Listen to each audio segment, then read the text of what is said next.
Piny owacho ober chenro mag thieth ne jogo mani kod tuono ka bende gidwaro mondo opuonj oganda ka otenore kod tuoni mondo akweda magi yudo orum. Jojo maleronwa sigand jogo ma odak kod tuo mar ndulme e gwenge ma Migori.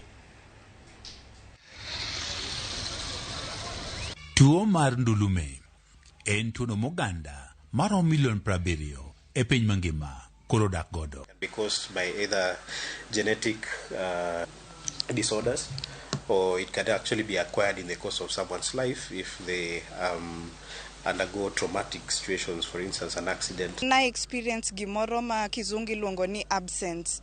Koro gini ne miya ng'eyo ka gini biro. Mama wan timo thieth kuonde mopogore opogore.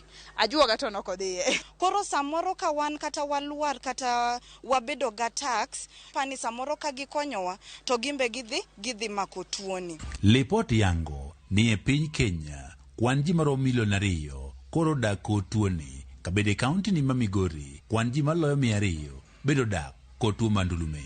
Here across the county we have 214 cases of epilepsy.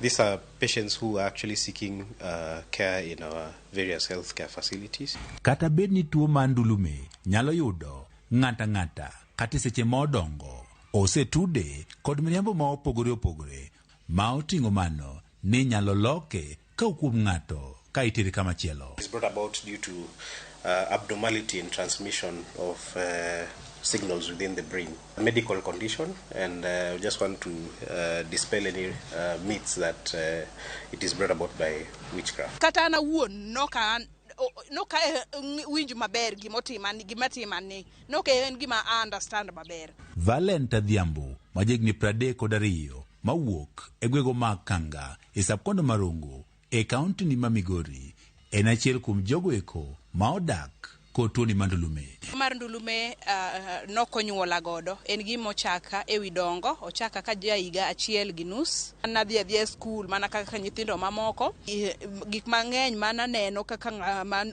odongo gi tuo mar ndulme manitimo na to nyithindo mamoko to kata jok mamoko ne ok timnegi. To nwanyalo wera jopuonj wer lakini kochopo ni koro ji dhi piem kamoro to an igola oko nikech giluoro ni an gi tuo mar ndulme. Adhiambo wacho ni osekalo midhiero mopogore ma oting'o lalo tich nikech tuoni mar ndulme. Chako manyo tich atiyo kuonde moko to ka bedo matuoni kata dichiel diriyo to iyudo ka igola kata mane tich. Asetiyo kuonde mang'eny sana ma ogola e tich nikech an gi tuo mar ndulme. Yudo jaera ma oyie bed kode bende ok osebedo mayot e ngimane.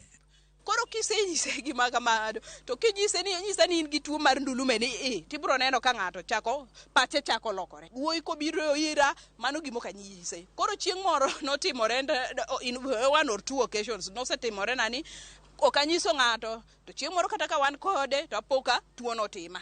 Adhiambo wacho ne midhiero ma en kaachiel gi jomamoko ma odak kod tuoni mar ndulme koro kalie biro nikech oganda mathoth ok osido ler ka otende kod tuoni. Gola e tich kamano gino nobedo na malit kaka ng'ama nigi tuo mar ndulme. Kuom mano na sechego ema na amua ni mondo achak mondo awuog oko. Awe tich mnindi ka tich kamoro amora awuog oko mondo apuonj tich. Jogo modak kod tuoni mar ndulme bende wacho ni piny owacho ok oseketo maino e thiedho tuoni kaachiel kod puonjo oganda ka otende kod tuoni. Watiyogo manya konyowa e yo mar thieth kata e yo ma wanya control go convulsions gi gini yedhe mabech gini malo kabisa. Bedo ni oganda mathoth koro pok oyudo ler ka otende kod tuono mar ndulme oro osekelo akweda ne jogo modak kod tuoni. Kabe jolony wacho ni ber ka koro ikawo okang' mar puonjo oganda ka otende kod tuoni. Juma, Ramogi TV.